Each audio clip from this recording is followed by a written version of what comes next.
pode fazer melhor. Não há nada maior que Jesus, não há nada maior que Jesus, não há nada. Sim, Senhor, nós cantamos a sua grandeza. É maior que o Jesus. Nós confiamos no Senhor. Nada é maior do que o Senhor. Nós cantamos com confiança. Maior que Jesus, não há nada maior que Jesus, não há nada. Nada é maior que o Jesus.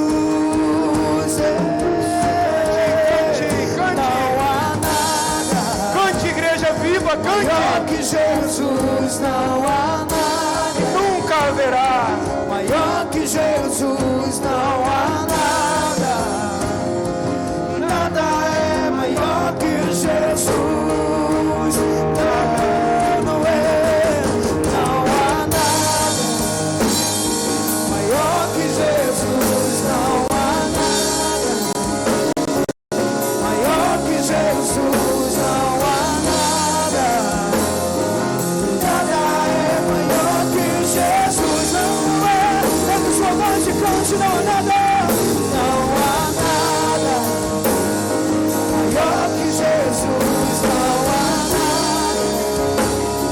maior que Jesus, não há nada. Nada é maior que Jesus. Somente a igreja cante. Não há nada, Senhor.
A tristeza não é maior que Ele, a enfermidade não é maior que Ele, a morte não é maior que Ele, nenhuma má notícia é maior do que Ele.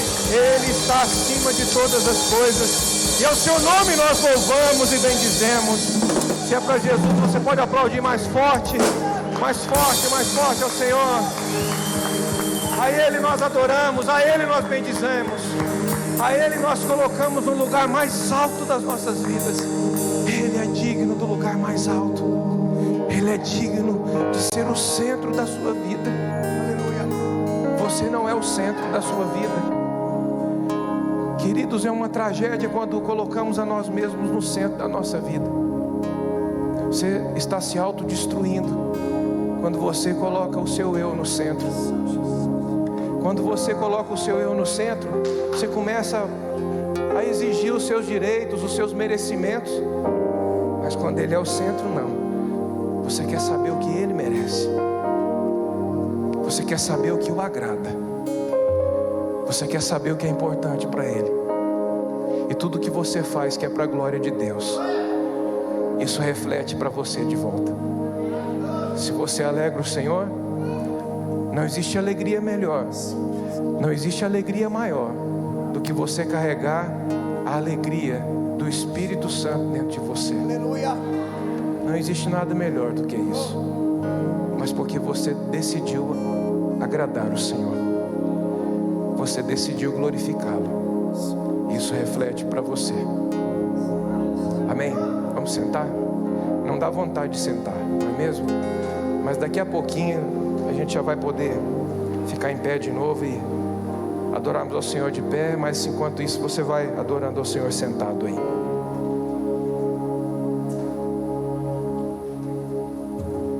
Quanto mais rápido você entender que o Evangelho Da palavra de Deus você só tem aquilo que você pratica, aquilo que você obedece. Mais rápido você entra para dentro daquilo que o Senhor desenhou a seu respeito.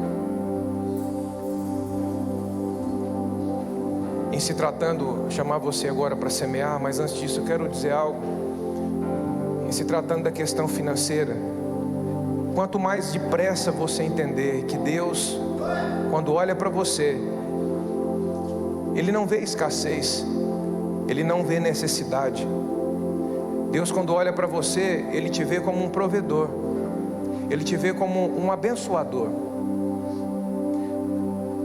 Se você tentar compreender isso com a mente natural, essa conta nunca vai fechar dentro de você, porque você sempre vai olhar para a realidade de fora. Se você não tem, ou você pensa que não tem, você vai dizer assim: eu não posso. Se você tem, você vai dizer: tudo que eu construí foi sem a ajuda de ninguém. E mesmo que seja inconsciente, você começa a ter um falso crescimento, porque quanto mais você crescer, mais você fecha em si mesmo, mais você vai fechando em si mesmo, mais você vai observando, olhando para você mesmo. Então, com a mente natural, a gente não consegue compreender isso. Como Deus me levantou para ser um abençoador? Como é isso? Deus me levantou para ser um provedor. Se a gente tem a mentalidade de escassez, a gente não compreende essas coisas. E quantas pessoas... Mais forte do que o medo do Talibã. Assim, a médica cristã Anne, seu esposo Werner, seu filho Jean-Pierre e a filha Rod foram para o Afeganistão cumprir o chamado. Como médica, Anne estava cumprindo uma tarefa muito importante em uma clínica humanitária em Cabul, capital do Afeganistão. Aqui, Hanley confirma o chamado de Deus como um propósito. Eles sempre estão esperando algo. Eles sempre estão esperando que você faça algo por eles. E é bem assim, ó. Se um deles chega, pede alguma coisa para você, e você diz: olha, agora eu não tenho. O que eles falam para você? Deus te abençoe. Mas fala com a raiva, que a vontade deles é de amaldiçoar você. Já percebeu isso? Não? Porque a mentalidade de escassez, de mendigo, é sempre de esperar. Eu sempre estou esperando por algo. Eu sempre estou esperando ser beneficiado. Eu sempre estou esperando que alguém faça alguma coisa por mim. Eu sempre estou esperando ser ajudado. Mas quando a gente vem para Deus e a gente recebe a mente de Cristo, as coisas mudam. E eu quero te contar aqui um testemunho bem rápido. Quando isso começou a acontecer comigo, eu não tinha recurso financeiro para me semear no Evangelho. Mas a vontade de abençoar era tão grande, a vontade de me posicionar como um provedor era tão grande. Quantas vezes eu pegava do que eu tinha, pegava a melhor camisa que eu tinha, pegava o que eu tinha de melhor e eu semeava, porque eu recusava aquela voz da escassez continuar falando na minha mente, aquela voz que tinha me prejudicado tantos anos da minha vida, que estava me fazendo crescer um homem egoísta, um homem revoltado com a vida. E sempre eu pensava assim: um dia as coisas vão virar para mim, e quando eu conquistar alguma coisa na minha vida, eu não vou ajudar ninguém, não vou dar nada para ninguém, porque assim foi comigo, muito sozinho, até que o Senhor chegou e mudou a realidade do que eu pensava. Eu quero convidar você para semear nessa noite.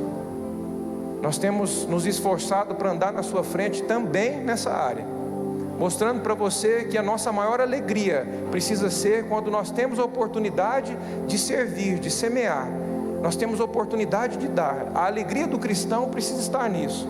E nós temos nos esforçado para mostrar para você, ainda que nós no primeiro momento soframos o dano, a injustiça no primeiro momento, mas eu sei o que praticar a palavra de Deus provoca nas nossas vidas. Então eu quero chamar você com a mentalidade de um provedor, como uma pessoa que entendeu: eu estou fazendo agora porque Deus me levantou, eu sou um abençoador de Deus na terra. Senhor, através da minha atitude em semear aqui nessa noite, que o Senhor possa entender isso como alguém que está dizendo: eu estou pronto para algo mais, eu estou pronto para o próximo nível, eu estou pronto para o Senhor derramar ainda mais, confiar ainda mais nas minhas mãos, porque eu sou um filho confiável. eu administro segundo a sua direção, segundo a sua vontade, aquilo que o Senhor disse que tem que ser. Amém? Vamos lá, se você veio para fazer a sua semeadura, você pode levantar do seu lugar. Se você deseja fazer a sua semeadura, aperte de estar com a maquininha de cartão lá no fundo. Muitas pessoas hoje preferem fazer no cartão. Nós temos aqui o Pix do ministério. Você fique à vontade em nome de Jesus. Pai, nós queremos te agradecer por cada coração que recebe, que absorve. É isso que queremos, Senhor. Não queremos que façam apenas por fazer, mas por entendimento. Propósito para as suas vidas. Sentiam-se felizes em estar cumprindo o propósito. Pela multiplicação da sementeira de cada pessoa. Que não seja apenas um ajuntamento financeiro, mas que seja prosperidade de verdade. Que seja vida completa de verdade. Aonde não há falta e também não há sensação de falta. Em nome de Jesus.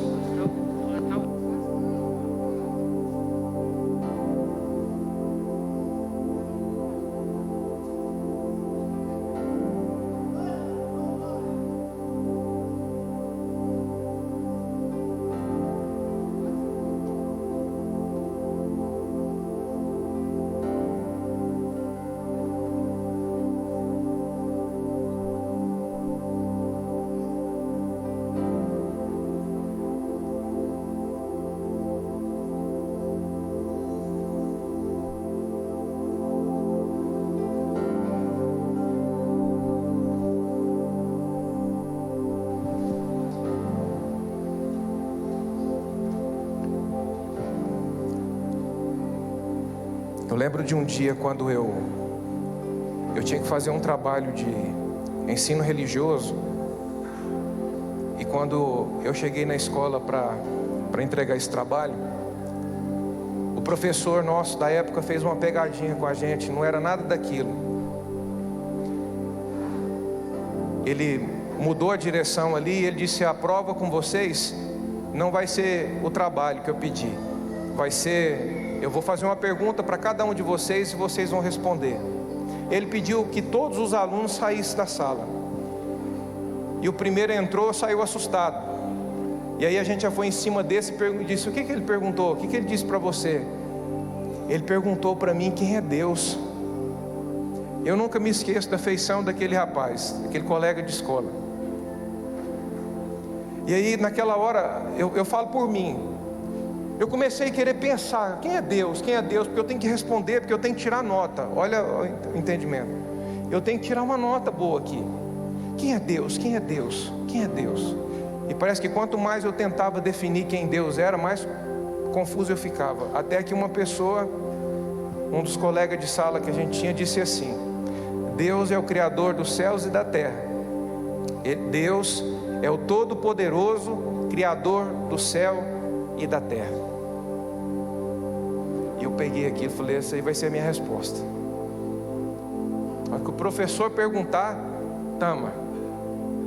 E depois eu descobri que 90% da sala respondeu a mesma coisa. Estava todo mundo junto ali, um colando do outro, copiando do outro. E nesses últimos tempos, o Senhor tem mexido, revirado isso muito dentro de mim. Quem é Jesus para você? Quem é Jesus para nós?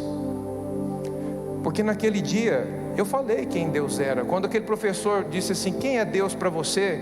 Eu disse quem Deus era. Mas eu falei porque eu ouvi alguém falando. Quem é Jesus para você? Talvez se a gente pergunta isso, se hoje a gente fosse fazer aqui com a gente a mesma lição, a mesma provinha, a gente ia dizer: olha, Jesus, Ele é o Messias. Jesus é o Filho de Deus. Jesus é aquele que morreu no meu lugar. Jesus é o meu Salvador. Quem é Jesus para você? O que você fala sobre quem Jesus é uma definição que é de uma experiência pessoal, ou porque você ouviu de alguém, ou porque você recebeu informação de fora e você fala sobre Jesus, tudo isso e às vezes mais do que isso, mas nenhum entendimento teórico vale a pena se isso não levar você para uma experiência pessoal com Ele. Porque ao longo desses anos eu vi muitas pessoas desanimarem da fé. Eu vi muitas pessoas se decepcionarem, eu vi muitas pessoas com dificuldade de perdoar. Eu vi pessoas com dificuldade de confiar em Deus nos momentos de extrema adversidade. E muitas vezes, hoje, a gente está num tempo que quando você vai contar algo que Deus está fazendo na sua vida, que Deus está movendo na sua vida, quase você tem que pedir desculpa para as pessoas, né? Quase você tem que pedir desculpa, porque parece que você está ofendendo ela em contar o que Deus está fazendo na sua vida. Parece que é ofensa você contar. E quantas vezes a gente vê pessoas assim? E esse é o nosso interesse, que você verdadeiramente saiba quem Jesus é de verdade. Isso é mais do que você ser católico, do que você ser evangélico. Isso é mais do que você professar uma religião. E a gente não tem nenhum interesse em que você apenas diga: eu sou lá do sal da terra. Eu quero saber de você, se você sabe quem é Jesus de verdade. Porque eu sei que isso é o que queima no coração de Deus. Ele deseja com que a gente saiba quem Ele é de verdade. Pelo fato da gente não saber quem é Jesus, é por isso que a gente tem dificuldade em lidar com os nãos da vida. Já percebeu? Uma das coisas que mais dói na gente é o não. E por que que isso dói também em quem é cristão? Porque a gente não sabe quem Jesus é. Por que que a gente, no meio de uma adversidade, de uma dificuldade extrema, a nossa cabeça muitas vezes entra em parafuso, vira uma bagunça tão grande, que parece que Deus é a parte mais longe que tem da nossa vida? Por que que isso acontece? Porque de verdade a gente ainda não sabe quem Jesus é. Porque quando alguém entende, quando alguém recebe a revelação de quem Jesus é de verdade, a vida dessa pessoa é transformada.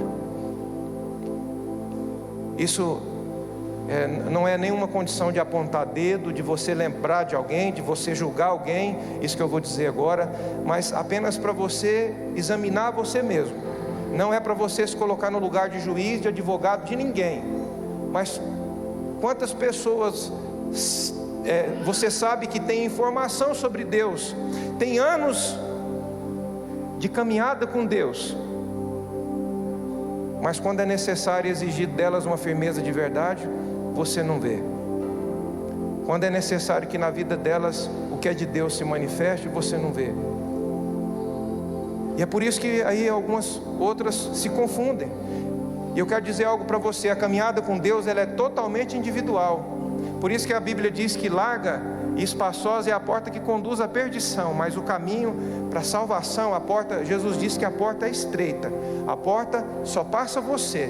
E se a gente fosse falar sobre a porta estreita aqui, tem muito mais para falar do que isso, mas vamos ficar só por aqui mesmo.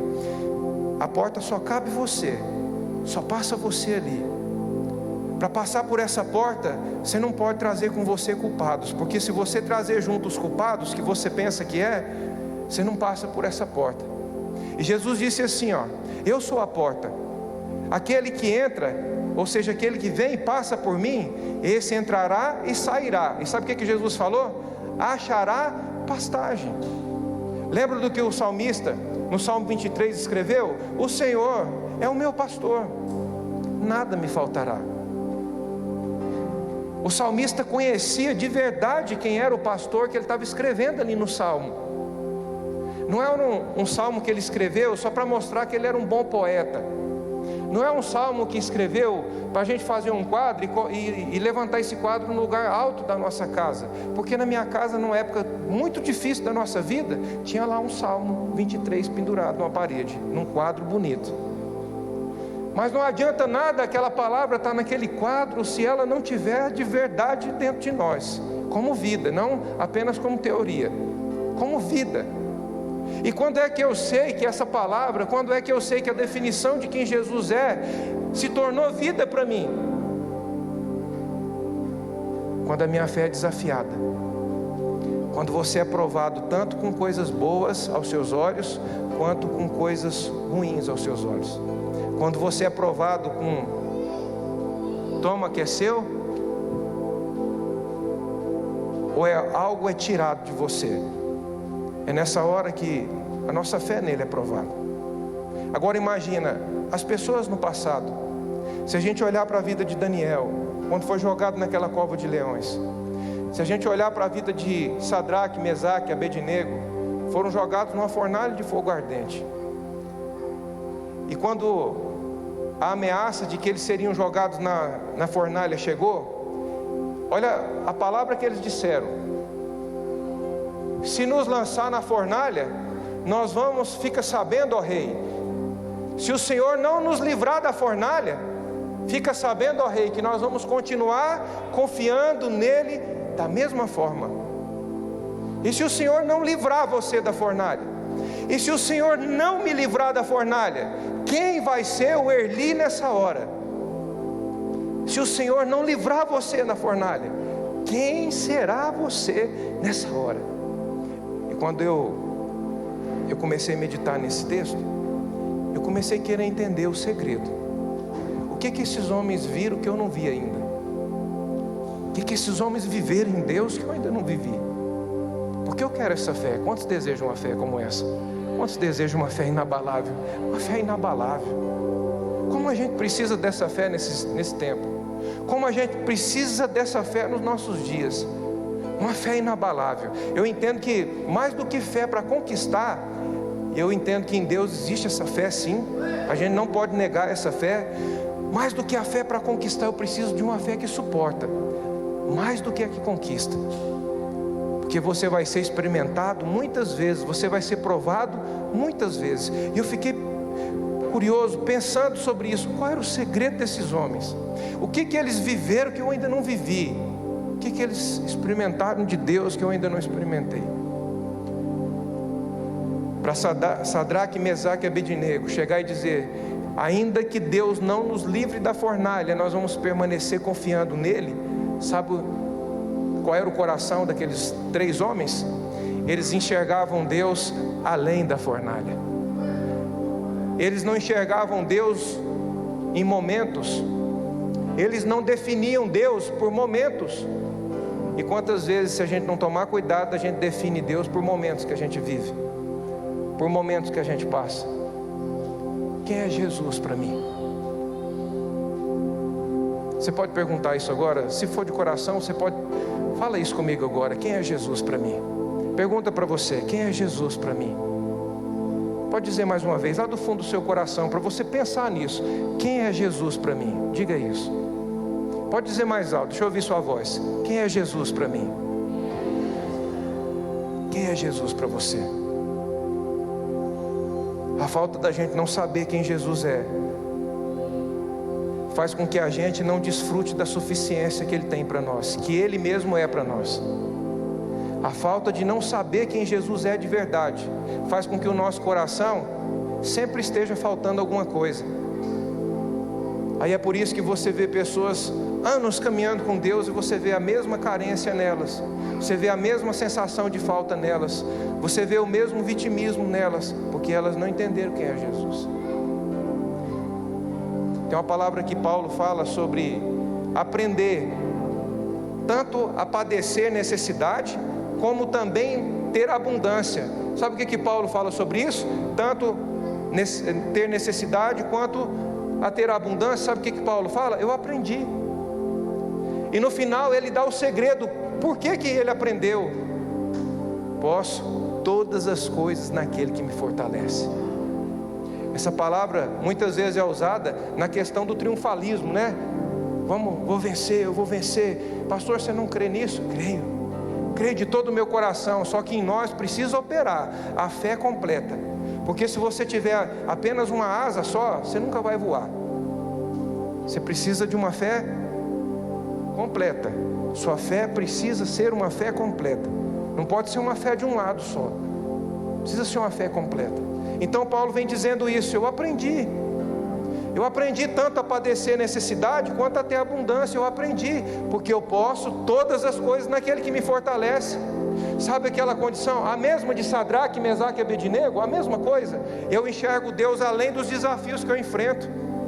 Eu enxergo Deus além da vida momentânea, além da vida passageira. Olha esse versículo aqui em 1 Coríntios. 1 Coríntios.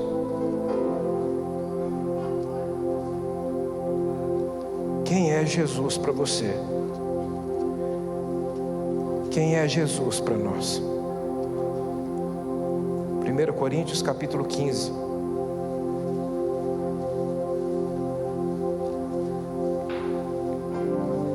Versículo 19.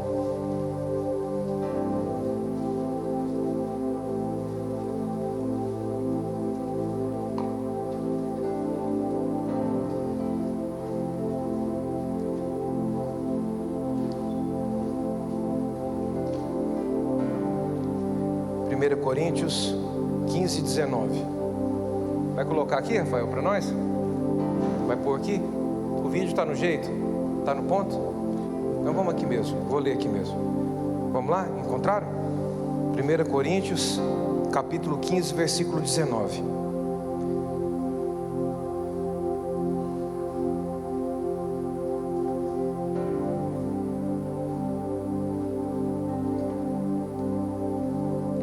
Se esperamos em Cristo só nesta vida, somos os mais infelizes de todos os homens.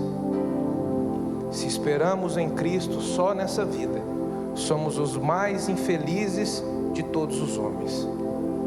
Mateus capítulo 16. Mateus capítulo 16.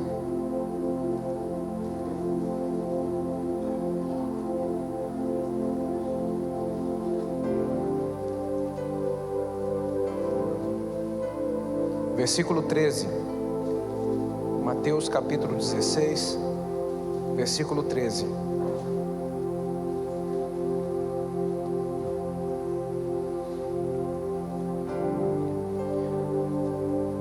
Chegando Jesus à região de Cesareia de Filipe, perguntou aos seus discípulos: quem dizem os homens ser o Filho do Homem? Responderam-lhe: uns dizem João Batista, outros Elias e outros Jeremias, ou um dos profetas. Perguntou-lhes ele, Jesus: e vós, quem dizes que eu sou? Se você souber quem Jesus é, sua vida de fé nunca mais vai ser a mesma.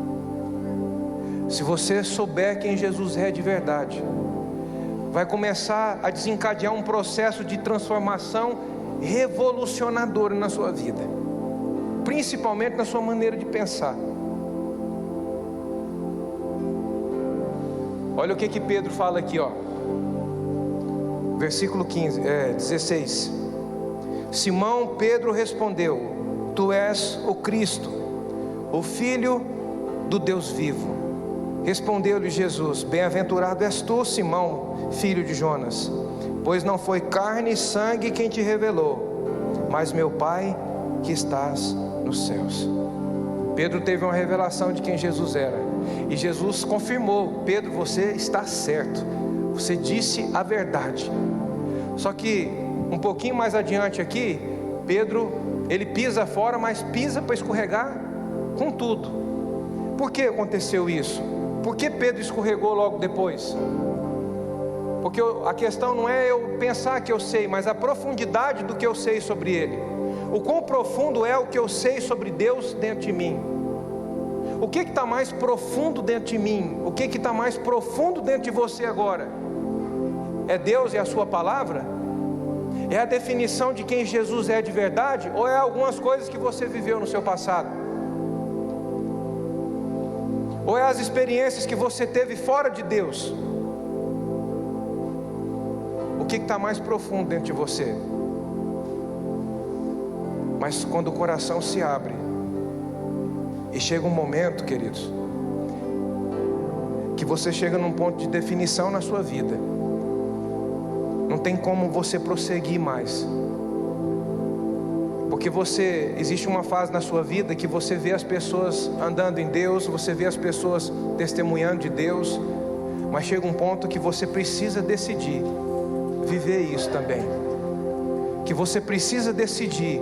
Sabe aquele rio que você fica bem na beira daquele rio? Tem pessoas aqui por anos na beira desse rio.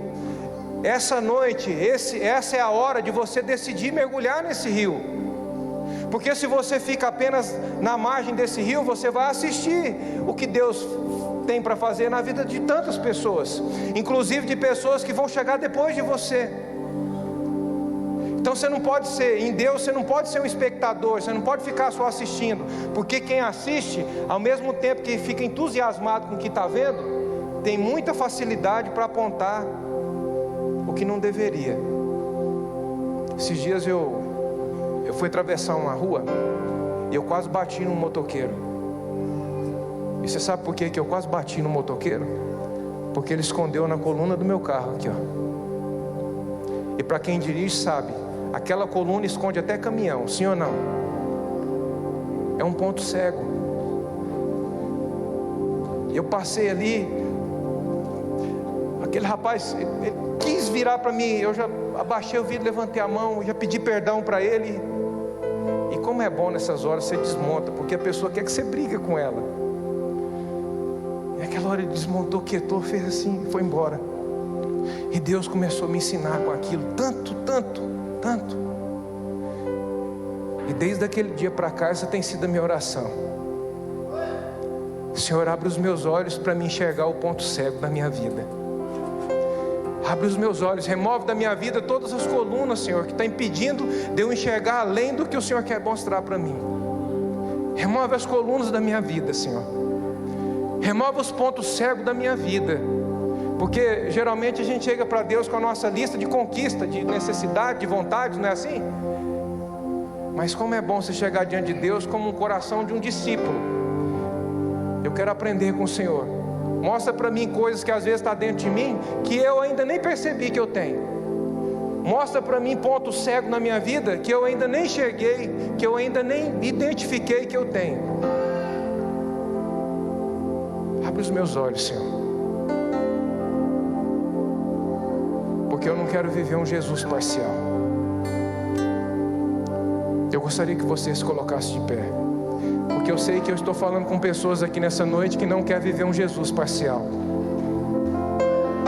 Ele nos chamou para uma vida e novidade de vida.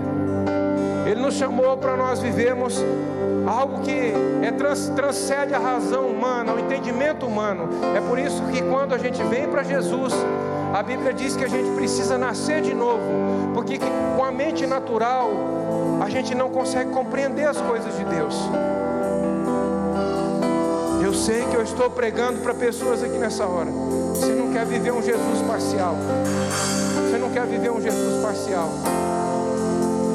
Eu vejo nesse tempo assim, queridos, muitas pessoas falando assim: mas eu não preciso buscar tanto.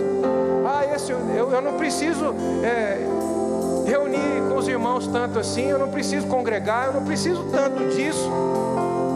Quanto mais eu vou conhecendo Deus, mais meu coração vai queimando, dizendo: eu preciso, eu não posso perder uma oportunidade de estar no meio dos meus irmãos, onde eu sei que uma palavra revelada vai vir ao meu coração e tem o poder de mudar toda a minha vida, toda a minha história. Eu preciso disso. E por que eu preciso? Porque eu tenho uma fome que só Ele pode saciar. Eu tenho uma sede que só Ele pode saciar. Você tem uma fome, você tem uma sede que só Ele pode saciar. E como é que eu posso viver a saciedade dessa fome e dessa sede?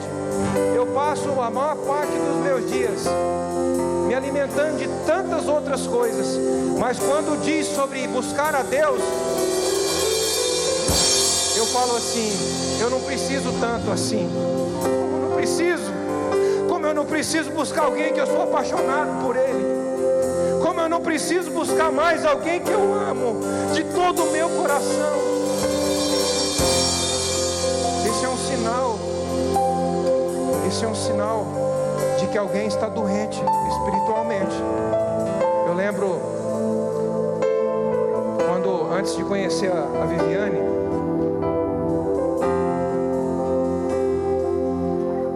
Luciano está curado em nome de Jesus. Você crê nisso? Nós declaramos cura sobre o Luciano agora mesmo em nome de Jesus. Você crê nisso? Vale um amém, não? Eu andava na rua, aí quando eu olhava as lojas, as vitrines das lojas, sempre eu olhava a parte masculina. Aquela camisa, aquela calça, aquele tênis. Aí eu me apaixonei pela Viviane. Sabe o que aconteceu?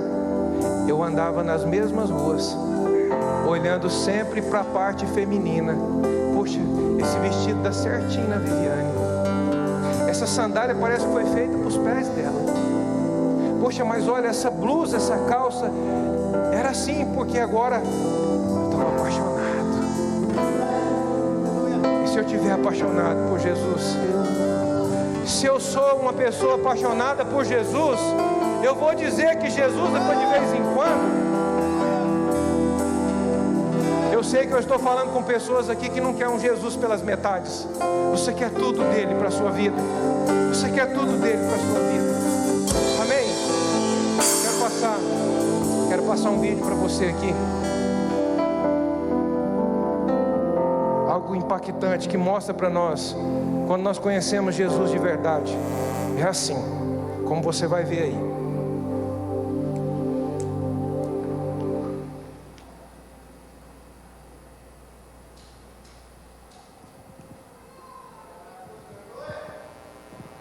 Haneli, seu esposo e os 2 filhos sabiam que correriam um grande risco por aceitarem o chamado para serem missionários no Afeganistão. Mas o chamado era mais forte do que o medo do Talibã. Assim, a médica cristã Haneli, seu esposo Werner, seu filho Jean-Pierre e a filha Rod foram para o Afeganistão cumprir o chamado. Como médica, Haneli estava cumprindo uma tarefa muito importante em uma clínica humanitária em Cabul, capital do Afeganistão. Aqui, Haneli confirma o chamado de Deus como um propósito para suas vidas. Sentiam-se felizes em estar cumprindo o propósito de Deus. Naquele dia, autoridades internacionais haviam alertado que poderia haver um ataque do Talibã a Cabul, mas Haneli jamais imaginou que este ataque afetaria sua vida para sempre. Ao ligar para sua família mais tarde naquele dia, estranhou, pois ninguém atendia o telefone. Então se dirigiu para casa e de longe viu que o fogo estava consumindo a residência. Mas o pior havia acontecido. O Talibã tinha atacado sua família. Foram mortos seu esposo e suas 2 crianças. Jean-Pierre, com 17 anos, e Rod, com 15 anos. Haneli foi para a África do Sul com os corpos de sua querida família.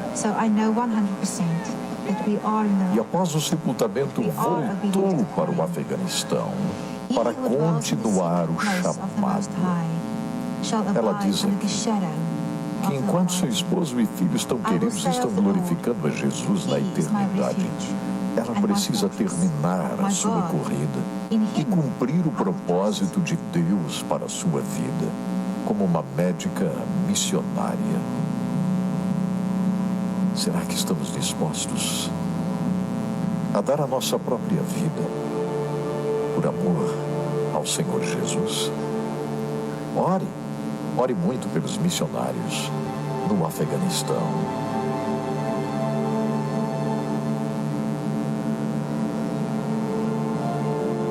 Uma mulher médica que poderia ter construído para si mesma uma carreira de sucesso, entendendo o plano de Deus para a vida dela, a sua família.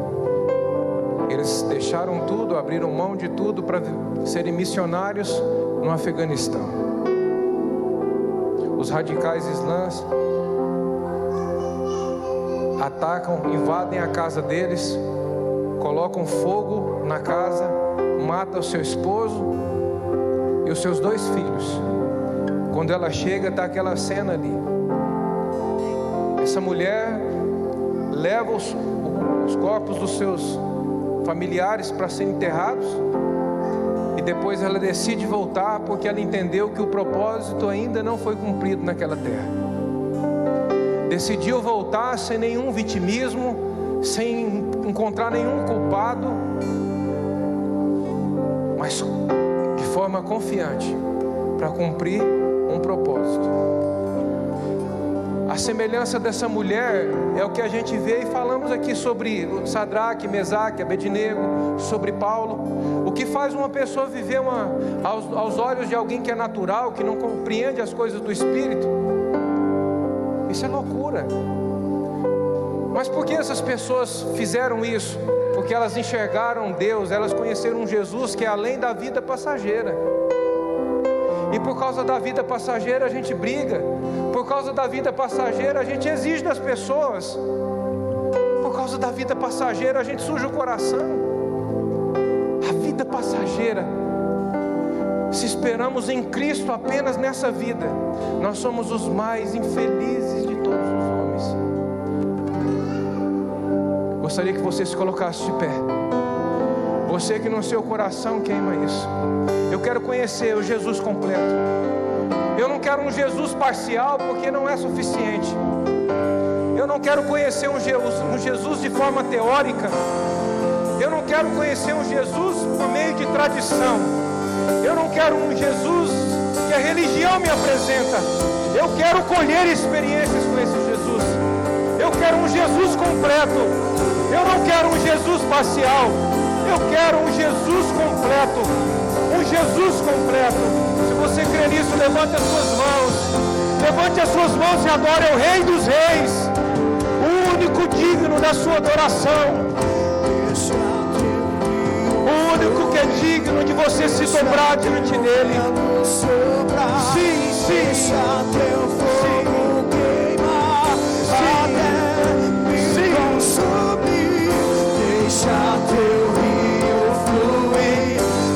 Flua por teu rio, Senhor. Deixa teu fogo queimar até me consumir. Deixa teu rio fluir. Deixa teu vento soprar. Deixa teu fogo queimar até me consumir. Deixa teu rio fluir. Deixa teu vento soprar. Deixa teu fogo queimar até mim. De dentro pra fora, vem queimar em mim. De dentro pra fora, vem me consumir. De dentro pra fora, vem queimar em mim. De dentro pra fora, até me consumir. Deixa teu rio fluir. Deixa teu vento soprar. Deixa teu fogo queimar até me consumir. Deixa teu rio fluir. Deixa teu vento soprar. Deixa teu fogo queimar até me consumir. Deixa teu rio fluir. Deixa teu vento soprar. Deixa teu fogo queimar até me consumir. Sim, Senhor. Esse é o nosso desejo, Senhor. Essa é a nossa decisão, Senhor. Que o teu amor nos consuma, Pai. Que o seu amor nos consuma. Que a nossa decisão em conhecer o Senhor, em saber quem de fato o Senhor é, nos leve a te amar, Senhor. amar Jesus. Conhecer Jesus te levará a amar Jesus. E se você amar o Senhor, você viverá por Ele. Tudo que você fizer não vai ser mais pelos seus objetivos, pelos seus sonhos. Todo o trabalho, todo o serviço, tudo que você prestar, você vai fazer com excelência, com o melhor coração, com a melhor das intenções, como ao Senhor, como ao Senhor. Se você conhecer o Senhor, você irá amá-lo. É impossível conhecer Jesus e não amá-lo. É impossível conhecer Jesus e não se apaixonar por Ele. E se você o ama, você vive por Ele. Obrigado, Senhor. Obrigado por nos mostrar que existe algo além. Obrigado por nos mostrar que existe algo além daquilo que nós achamos que é importante. Obrigado por nos mostrar que existe algo além da nossa agenda, algo além das nossas próprias conclusões. Obrigado, Senhor, por abrir os nossos olhos e nos fazer enxergar além, além, além. Assim como o Senhor abriu os olhos de Bartimeu, Senhor, abra os nossos olhos nessa hora, meu Senhor.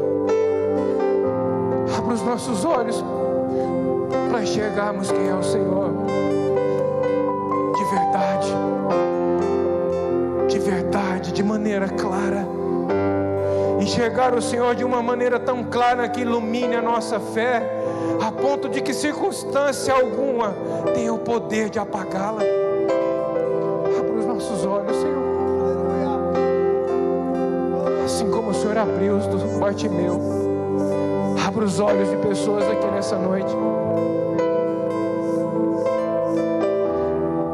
Dá a nós, Senhor, o coração daquela mulher naquele jantar em Betânia. Enquanto muitos se preocupavam com tantas coisas, aquela mulher chega com um vaso de alabastro. Ela quebra e despeja sobre Jesus. Ela enxuga os seus pés com os seus cabelos. Dá-nos o coração daquela mulher em Betânia, Senhor. Um coração que se importa com o Senhor. Um coração que reconhece o Senhor. Que coloca o Senhor no lugar mais alto. No lugar mais alto. No lugar mais alto. Obrigado, meu Senhor, pelo Teu rio. Pelo Teu rio que flui. Esse rio que flui dentro de nós. Esse rio de vida que flui dentro de nós. Rios de água viva.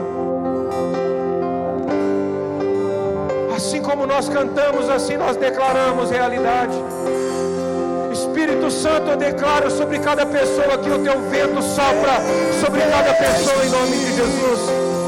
O vento do Teu Espírito sopre sobre cada pessoa em nome de Jesus. Sopre sobre cada pessoa aqui nesse lugar. Espírito Santo, em nome de Jesus, sopra sobre cada vida. Em nome de Jesus. Em nome de Jesus.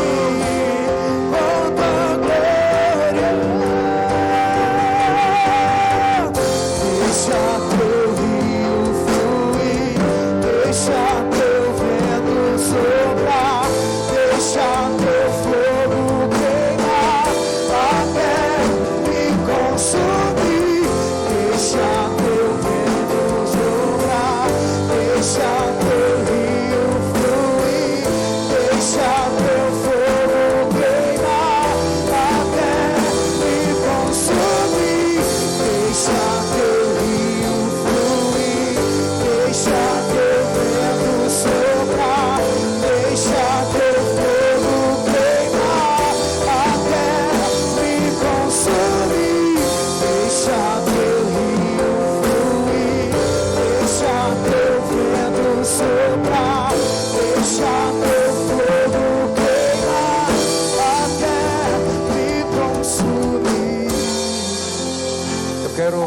lançar um desafio. Eu quero lançar um desafio para você. Sai daqui hoje e durante toda essa semana, faça isso. Durante toda a semana, Jesus, eu quero te conhecer de verdade. Se você tem humildade, simplicidade para reconhecer que você ainda não o conhece como deveria, durante toda a sua semana, diga isso muitas vezes: Jesus, eu quero te conhecer de verdade, porque eu entendi que eu ainda não te conheço como eu deveria. Eu quero te conhecer. Eu quero conhecer o Senhor. Amém? Amém? Com o amor do Pai, que a graça do nosso Senhor Jesus Cristo e as doces consolações do Espírito Santo esteja com você em todo o tempo, em nome de Jesus. Vá em paz, em nome de Jesus.